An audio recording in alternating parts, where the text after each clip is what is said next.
ગુજરાત સરકાર દ્વારા સરકારી પ્રાથમિક શાળામાં અભ્યાસ કરતા વિદ્યાર્થીઓને પોષણયુક્ત આહાર મળી રહે અને રાજ્યમાં કુપોષણ દૂર થાય તે હેતુથી 2024માં મુખ્યમંત્રી શ્રી પૌષ્ટિક અલ્પાહાર આપવાનું ગૌરવપૂર્ણ કામ કરેલ છે। આ સંદર્ભના ઠરાવથી મુખ્યમંત્રી શ્રી પૌષ્ટિક અલ્પાહારના મેનુમાં ફેરફાર છે, પરંતુ આ બદલાવેલ મેનુમાં ખૂબ જ ગંભીર ભૂલો થયેલ છે, જેમ કે બટાકા પૌવામાં મરી મસાલા માટે નાણાકીય જોગવાઈ કરેલ નથી। મગ ચાટ તથા મિક્સ કઠોળ ચાટમાં નાણાકીય જોગવાઈ કરેલ નથી। ઉપમા બનાવવા માટે જરૂરી મરી મસાલાની જોગવાઈ કરેલ નથી। કઠોળના બજાર ભાવ પ્રમાણે નાણાકીય જોગવાઈ કરેલ નથી।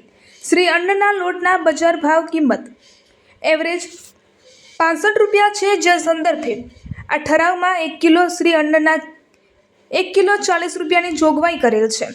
સિંગ તેલનો ભાવ એક ડબ્બાનો 2850 નક્કી કરવામાં આવેલ છે, જ્યારે હાલ સિંગ તેલના ડબ્બાનો ભાવ 3000 રૂપિયા છે। શાકભાજી જેવા કે ટામેટા, લીંબુ, ધાણા ભાજી વગેરેનો ભાવ નિયત કરેલ ભાવ કરતાં ડબલ છે।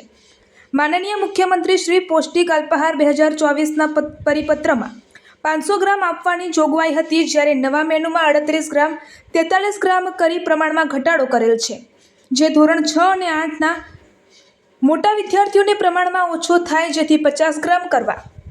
આવી જ રીતે સિંગ તેલ, સિંગદાણા વગેરેના બજાર ભાવ કરતાં નવા નિયત થયેલા મેનુમાં વિસંગતતા હોય, જેથી મુખ્યમંત્રી શ્રી પૌષ્ટિક અલ્પાહારમાં કુલ ખર્ચ એક વિદ્યાર્થી માટે 5 રૂપિયાના બદલે હાલના બજાર ભાવ પ્રમાણે એક વિદ્યાર્થી માટે 7 રૂપિયાની જોગવાઈ કરવા અમારી માગણી અને લાગણી સાથે રજૂઆત છે। ત્યાં સુધી મુખ્યમંત્રી શ્રી પૌષ્ટિક અલ્પાહારનું જૂનું મેનુ ચાલુ રાખવા માટે અમારી લાગણી અને માગણી છે।